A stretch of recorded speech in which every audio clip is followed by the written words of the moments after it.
Hi, I'm Dave Valdovinos. I'm product manager for software assessment tools that are provided through the Intel Software Partner Program. I have here with me today Taylor Kidd, one of our senior application engineers, to talk to us about power. Good morning. Good morning. So Taylor, lots of discussion these days around power efficiency, green automobiles, energy sources. Yep. Our latest processor is extremely power efficient.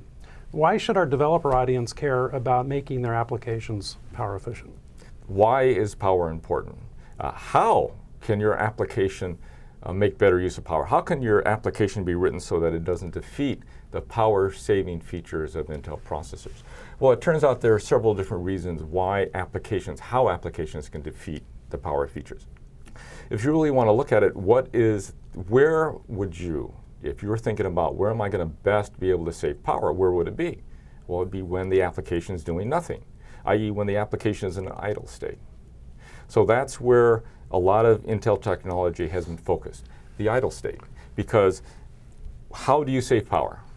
Well, you save power by reducing performance of various different subsystems and sometimes even shutting them down. But wait, that's going to impact performance. But if you think about it, idle, your application is idle. You shut things down, it doesn't affect anything. So that's where you're going to get most of your power savings for right now. What is an application that's written that's not power aware? How can it defeat this hardware? Well, it basically can prevent it from the processor from being in an idle state.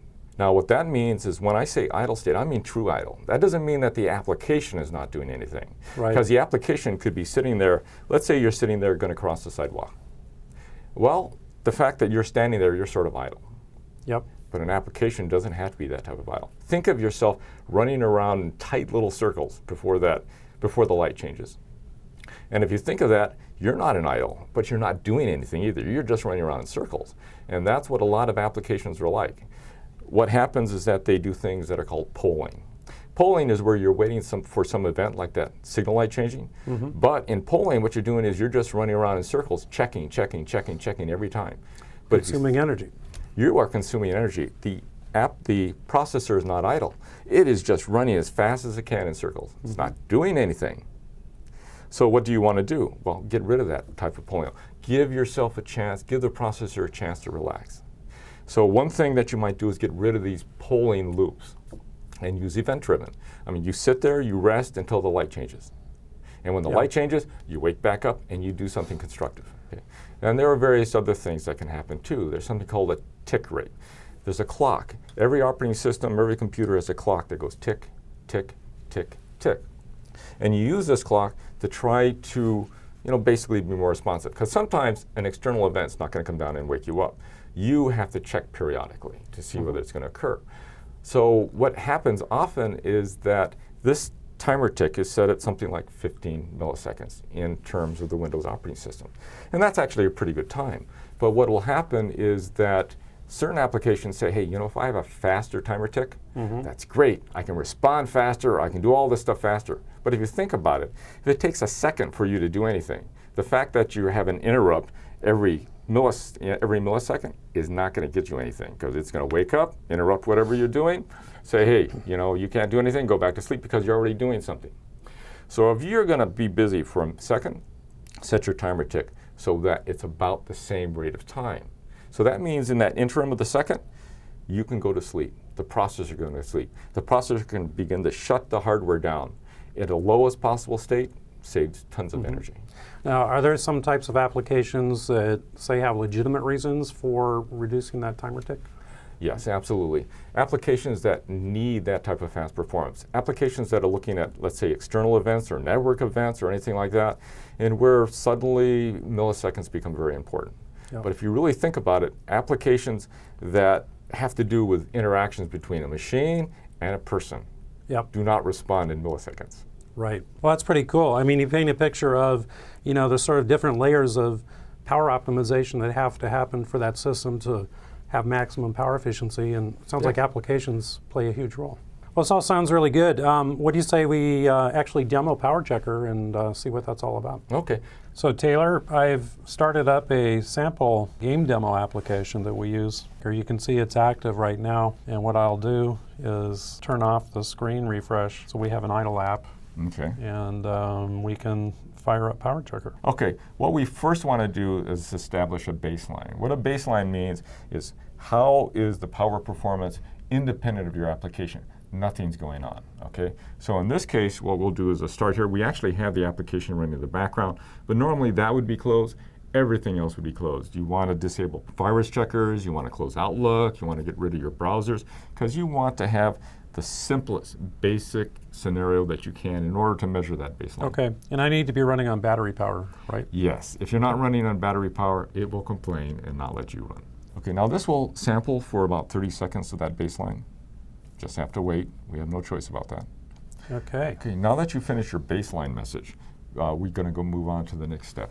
Now what you need to do is you need to select your process. And you might say, hey, you know, why do I have to select the process? Well, it turns out that some of the applications that we'll want to run might consist of multiple processes. Now you can also use this nifty little filtering feature that will just reduce and filter on the names. And you have to apply filter. Okay, there it is. Click on it and then next. Okay, right now this next step, we want to have the application doing something because this is our workload measurement. So what we want to do is we want to start up the application, get it doing something, so it's no longer in an idle state. Boulders on. Okay, in this case, it's going to be doing the same thing. It's going to measure for 30 seconds. It's going to measure the various different C3, tick states, all that other type of stuff. So this is our full-out measurement. So we have the baseline measurement, we have the full-out measurement. After this, we're going to have to take an idle state measurement. You'll see that too. Okay. Shall we move on to the next step? Okay, now we're going to measure the idle behavior. You can have your baseline, which is nothing going on. You can have your workload, but what you really want is you want to be able to measure your idle with respect to the baseline and your workload. Because what happens if your idle state is close to what it looks like during your workload state, you've got something wrong. Because idle, it should be doing nothing. It shouldn't be acting the same way as it does in your workload. I shouldn't be actually computing. Yes, it should be idle. So I want to turn off my boulders, I think. Yes, you do want to turn off your boulders. Good point. Now here, click next. Okay, my system appears to be idle. Okay, your application is still running though. Start now. Okay, now we've completed our workload measurements. We've got the baseline, we've got the workload measurement, now we have the idle behavior. So what we want to go is to the next screen. Now on this screen, you have various different information here. Of course, you need to know about your system, the processor, the battery, all that type of information. Then you have the direct measurements here. Direct measurements are elapsed time, of course, average battery discharge rate in milliwatts. That's the reason it looks so big. C3 state residency. That's how much you're asleep, how much your application is actually in a low power state. C3 states, power states, C3, C4, C5, C6, those are states in where you're in deeper and deeper sleeps. Okay, which is good for battery life. Absolutely. Obviously. I mean, that's why you want to maximize the length of time that you're in idle, so that it can drop down to those deeper C states. PowerInformer platform timer tick interval. You can see we have baseline, we have idle, and we have workload. Now, after you close this, you'll also have a report that's generated. You can take this report and upload it to the ISPP site. Upload it there. It'll make a nice, snazzy little report, give you more information there, hints, suggestions, point you toward more information that you can use to further optimize the power of your application. As Taylor mentioned, once that tool report file is uploaded to the partner program website, there's a lot of development resources and marketing resources available. One of the cool features is that uploading that report lets you access what we call a software assessment report.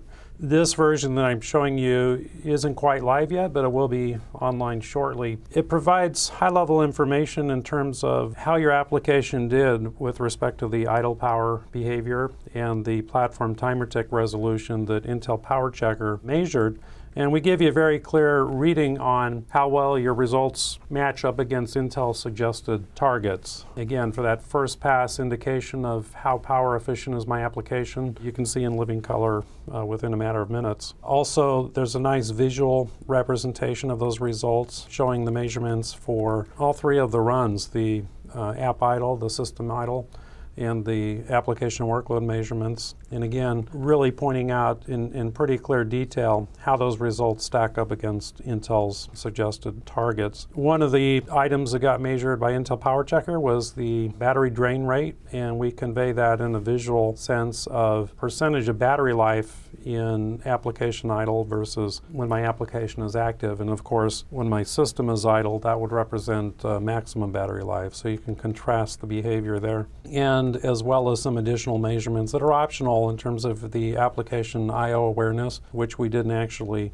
exercise for this test run. And then you can see some recommendations and next steps. So in this case, the sample application met Intel's recommended guidelines, and what I'm ready to do now is take advantage of some of those business benefits that'll help me promote my application to a worldwide audience. So through a variety of opportunities, I can promote my product in front of different audiences, whether Intel retail channel or OEM audiences, and occasionally we take applications and promote those at Intel events or industry events as well. So the gateway to access all of those opportunities is by uploading the tool report file and taking advantage of the software partner program. And if your company is not already a member, it's real easy to join. There's no cost. It takes just a few minutes and you can enroll online. Well, thanks for joining us. And I'd like to also thank our guest, Taylor Kidd. Appreciate it. For more information about the Software Partner Program and Intel Power Checker, everything you need to know is on the Partner Program website, the URL at the bottom of your screen. We'll talk to you next time.